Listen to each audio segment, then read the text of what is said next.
গতকালকে ঢাকা মেডিকেলের আমরা একটি ঘটনা শুনতে পেয়েছি। ঢাকা মেডিকেলে আমাদের যে ডাক্তার ভাইরা রয়েছে তাদের গায়ে হাত তোলা হয়েছে। যে যারা হাত তুলেছে তারা কি অভিযোগ করেছে? তারা অভিযোগ করেছে সেখানে নাকি একজন যে পেশেন্ট মারা গিয়েছিল সেখানে ডক্টরদের গাফিলাতি ছিল, ওই ঢাকা মেডিকেলের গাফিলাতি ছিল। এখন প্রশ্ন হচ্ছে যে ডক্টরদের বা ঢাকা মেডিকেলের যে গাফিলাতি ছিল কিনা এটি নির্ধারণ আপনি কিভাবে করতে পারেন, কোন এক্সপার্টিজের ভিত্তিতে এটি নির্ধারণ করতে পারেন এবং এই অথরিটি আপনাকে কে দিয়েছে? যদি কোনো গাফিলাতি থেকে থাকে, ডক্টরের হোক, প্রশাসনের হোক, কিংবা যে কারো হোক, কিংবা কর্তৃপক্ষের হোক, অবশ্যই তার বিচার হবে। তার বিচার একটি প্রক্রিয়াধীন প্রক্রিয়া হবে, একটি তদন্তের মাধ্যমে হবে। সেই অভিযোগটি আপনি বিএমডিসি তে করতে পারেন কিংবা সেই অভিযোগটি আপনি প্রশাসনের কাছে করতে পারেন। কিন্তু আপনার কি অভিজ্ঞতাটুকু রয়েছে, আপনার কি দক্ষতাটুকু রয়েছে যে একজন ডক্টর তার সাথে গাফিলতি করেছে কিনা সেটি যাচাই করার? আমাদের সবচেয়ে বড় এখন যে সমস্যাটি হয়ে গিয়েছে, আমরা এই বাঙালিরা অধিকাংশ ক্ষেত্রে অধিকাংশ বাঙালি নিজেদেরকে সব জায়গার দক্ষ মনে করি এবং সব জায়গায় নিজের নাক গলাতে যাই।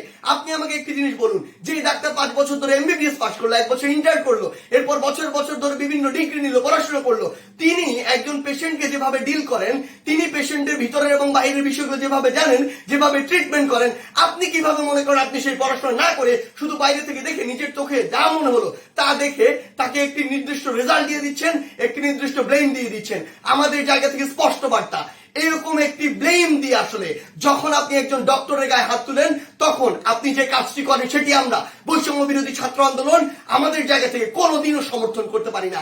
আপনাদের যদি কোনো অভিযোগ থাকে সেই অভিযোগটি আপনি জানাতে পারতেন। আমরা জানি আমাদের এই পুরো প্রসেসটিতে, এই ছাত্র জনতার অভ্যুত্থানে ডক্টররা কিভাবে ওই হসপিটালের ভিতর থেকে, ওই ইমার্জেন্সি থেকে তাদের ভূমিকাটি রেখেছে। আমরা দেখেছি যখন কিছু সরকারের পাঁচাটা স্পিরিট, ডক্টরদের যে স্পিরিট, সেই স্পিরিটটি যাদের মধ্যে নাই, এমন গুটি কয়েক ডক্টর যখন ওই ছাত্র জনতার গণঅভ্যুত্থানে আমাদের আহত ভাইদের চিকিৎসা দিতে বাধা দিচ্ছিল, তখন অধিকাংশ ডক্টর নিজের জায়গা থেকে রিস্ক নিয়ে আমাদের ওই ভাইদেরকে চিকিৎসা দিয়েছিল। এমন অধিকাংশ ডক্টর রয়েছে যারা ডক্টরদের স্পিরিটটি ধারণ করে এবং আমাদের এই পুরো সময়টিতে আজকে পর্যন্ত আমার হসপিটালে যে আহত ভাইগুলো রয়েছে তাদেরকে নিরবিচ্ছিন্ন সেবা দিয়ে যাচ্ছে, নিজের কথা চিন্তা না করে। সেই জায়গায় যখন এরকম করে কোন একজন আমার ডক্টর ভাইয়ের উপর এইভাবে হাতটি তুলে, আমরা এটি কখনো সমর্থন করতে পারি না।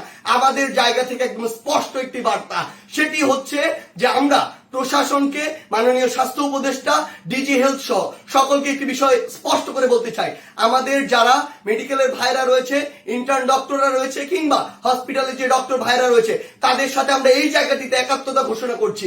তাদের নিরাপত্তার সর্বোচ্চ ব্যবস্থা করতে হবে। তারা দিনরাত 24 ঘন্টা আমাদের জন্য কাজ করছে, অথচ কেউ একজন চাইলো আর একটা ব্লেম দিয়ে তাদের গায়ে এসে হাত দিয়ে দিল, এটি আমরা আমাদের জায়গা থেকে কখনো মানতে পারি না।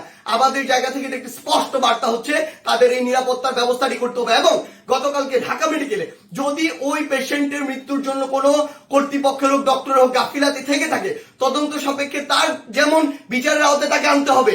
কিন্তু গতকালকে ওই আমার ডাক্তার ভাইয়ের গায়ে যে হাতটি তুলেছে, অপারেশন থিয়েটার থেকে বের হওয়া একজন ডক্টরকে, তার অবশ্যই দ্রুততম সময়ের মধ্যে তাকেও গ্রেফতার করে তাকেও বিচারের আওতায় আনতে হবে। আমাদের জায়গা থেকে স্পষ্ট একটি বার্তা, আইন নিজের হাতে তুলে নেওয়ার মতো অন্যায়টি যদি আপনি করেন তাহলে আপনার পক্ষে কোনোদিন আমাদের অবস্থান থাকবে না। ধন্যবাদ।